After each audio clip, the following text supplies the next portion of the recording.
Hello, it's Philip Taylor speaking from Richmond Green Chambers in London. Today I'm reviewing a book which has come to us from Spyrimus Press. We've reviewed it before, and it's an important book for anybody who is a tax lawyer or involved in this particular area of financial legal expertise, because it's probably important not just for lawyers but also for accountants.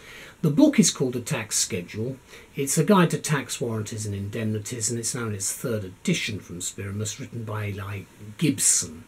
Now, Elizabeth and I have given the title for this work the following for our book review: The Key Principles Behind the Tax Schedule Explained, now in a new third edition with accompanying CD-ROM. I think it's important to bear in mind what the tax schedule is, and I'm going to explain that in a few minutes. Let's look at the book first of all. It's green cover today. It's this one here. Now that's the spine, and then on the back you can see some information. Information about the book, then about the author, and then some information about Spyrimus at the bottom, which is that bit there. Now the CD is actually at the front, not at the back. The book, I'll start from the back. The index, it's 500 odd pages. The index is page numbering. As is the case with Spyrimus, they don't go in for indexes in a big way at all. So there's not a lot. The index is quite short, actually. There are 15 appendices. You can see those. They run to quite a large part of the book. In fact, Appendix 1 starts just here, which is on page 379. So you see it's a reasonable proportion of the book which has the appendices. That's the long form tax schedule that we're talking about there. We go to the front of the book. As I say, there is the CD right at the front. Then we've got the first page, there, the front page. Then you've got some information. This book is also available, by the way, as a digital book. Although I haven't put that down on the basic information, but it's now available as a hardback and digital. There's a preface as well, which is well worth reading, both for the third edition. The rate of new tax legislation is unabating, it says. Since January 2014, the date of the second edition, we've witnessed continuing erosion of the powers of the tax evasion industry. And you get some idea, therefore, of what this book is about. And then you've got acknowledgements, and then you've got the basic table of contents, the transactional process, and so forth, running all the way through. There is paragraph numbering. You can see the various chapters. There are, in fact, a total of 10 chapters, and so there is the paragraph numbering for each of the chapters. There are 15 appendices, as I say, and you've got a list of cases. Not very many cases. You've got obviously some statutory authorities as well, and then you've got a very useful glossary, which I think is always terribly important when it comes to this area of financial law. The glossary is quite a long one, runs all the way through. It's alphabetical, and then we get into the transactional process itself, and the book runs through from there. There is some footnoting, not a lot, as you can probably see, but you should be able to find things reasonably well. And do remember, though the index is by page number, there is paragraph numbering as well, so you should be able to find things reasonably quickly. Now, what do we say about the book? Well, we say this, as I say, the key principles behind the tax schedule are explained, and you've got in the new third edition an accompanying CD-ROM. We say that tax specialists coping with the almost overwhelming number of changes and new developments in tax legislation will welcome this newest and latest edition of the tax schedule from Spyrimus, who are tax specialists and also specialists for finance and business law, as well as publishers. And I do feel that their publications are of great benefit. They're not expensive either, that's another thing, but they're of great benefit to quite a wide range of people in what is, in my view, a fairly technical area of what we used to know as revenue law, but it's obviously changed its name in recent decades. I'm afraid I'm going back a bit. The fact is that this third edition attests to the title's reputation, as an established work which, from the first edition onward, has aimed to clarify and simplify tax issues involved in the buying and selling of companies involving willing sellers and willing buyers.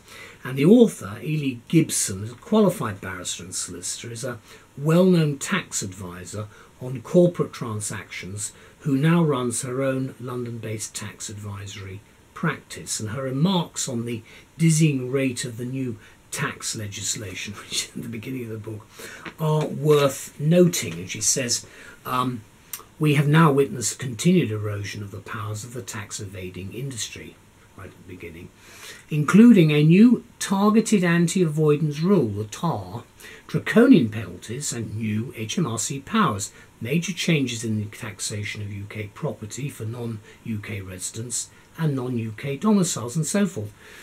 Of course, this was written before we decided to say goodbye to Europe, so there could well be some changes on the way, but we shall have to wait and see. It's an ever-changing and often bewildering landscape, if there ever was one, that's being faced here, and it's fortunate that the aim of this book is to assist tax specialists as well as general readers faced with the task of navigating it. And of course, tax specialists, by the way, would include tax lawyers, tax accountants, corporate lawyers, corporate advisors, finance directors, and anyone involved in the sale of a business or a company. And any user, we think, of this book will of course appreciate that massive glossary at the beginning. It's 24 pages long, in fact, an A to Z glossary, which offers succinct explanations of the terminology that's being used. Some might call it jargon, of course, but it is terminology, and you've got to understand where its place is in the overall scale of things.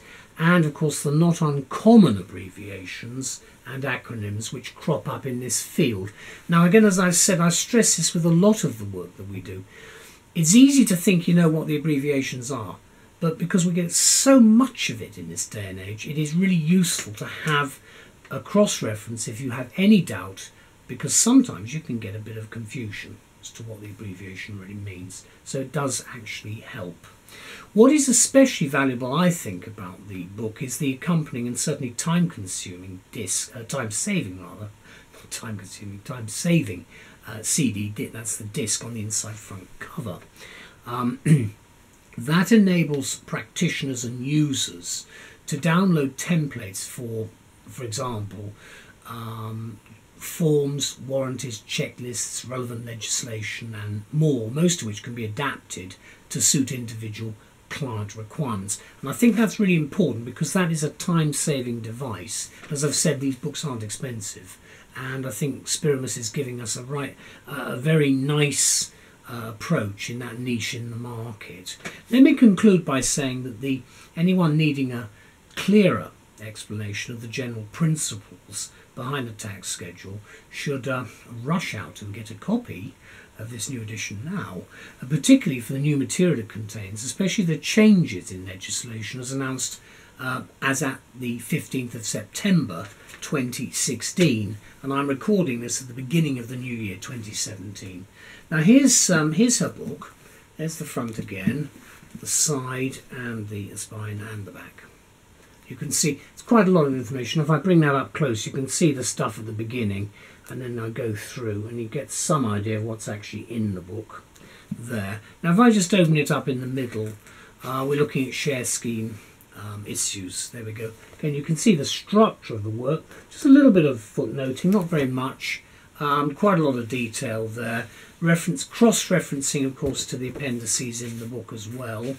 And then you've got issues arising in respect of share incentive schemes. So really, for those involved in corporate law, I'm sure they will find this extremely useful as well. There are group issues, of course, covered as well. And then the tax schedule in the sale and purchase of a company. Again, I think very important. And also, this will save you some time in terms of, if you read this book, in terms of having to spend a lot of money on professional advice. Anyway, thank you to Spirimus. Carl Upsall's done an excellent job running the business, producing this work, and thanks to Ely Gibson very much for what she has produced with the new edition. I think it helps everybody very much indeed. I'm very grateful to have it. Thank you to all. Bye bye.